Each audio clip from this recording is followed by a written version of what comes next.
हमें तो अपनों ने लूटा, गैरों में कहाँ दम था। मेरी किश्ती वहाँ डूबी हुई थी मेम साहब, जहाँ पानी भी कम था। अरे जा रे करन्नी धान ला कूटो नहीं, तो रेशम टूरा ला पूछो नहीं।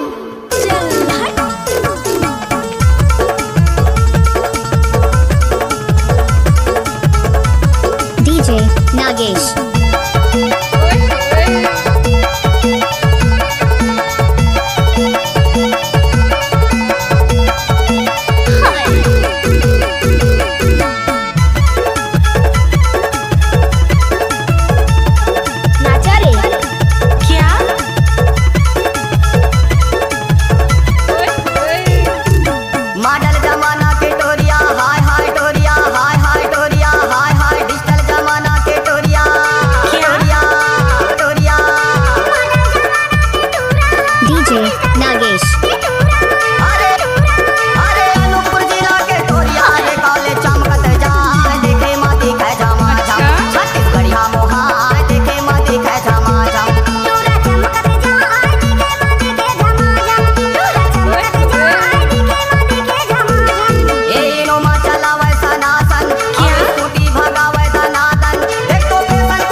नागेश।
गजब मार्ग करता है।